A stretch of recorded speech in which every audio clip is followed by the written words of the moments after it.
oldest member of the family to say, a minute and a half's worth first.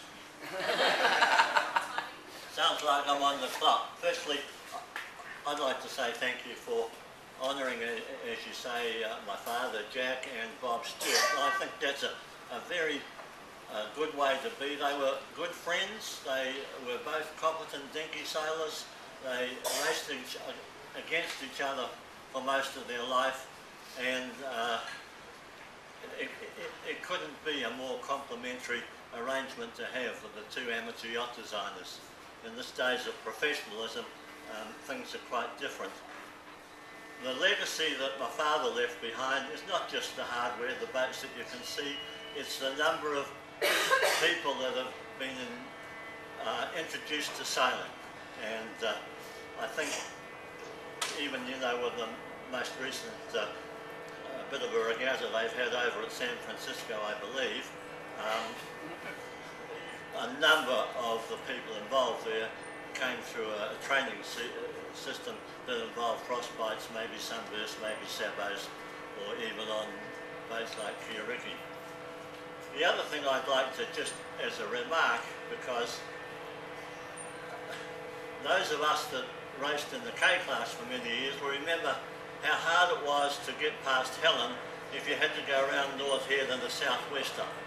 Bob seemed to have somebody on his shoulder that got the puff out of Cheltenham, got him round North Head, and got the puff out of Torpedo Bay to slog on up the harbour, particularly on a regatta day.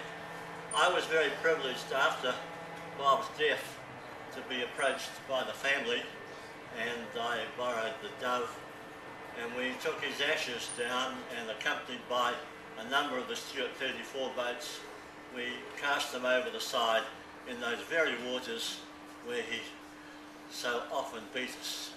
And I think what a great way to end up in the water, in the place that you had won so many yacht races. So they were both very nice people to know.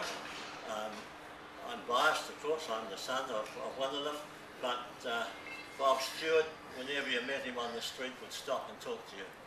I've never had Bruce Farr do that to me. he would, but he'd send you a bill for it. Well, I can actually tell you a story about that, because I was involved with the first challenge in the America's Cup, and I had to find some designers, and I approached three people. The first one was Ron Holland, who'd just been given a computer by the Irish government. He said, yeah, we'll do everything we can, got the best computer in the world.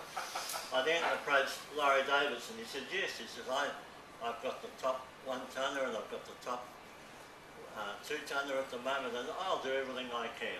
And I rang Bruce Farr. He said, yes, I'd like to help. It'll cost you $150,000 and then I'll talk to you.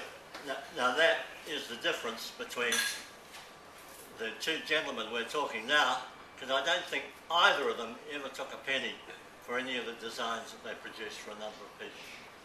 And I think that's my minute and a half. Thanks.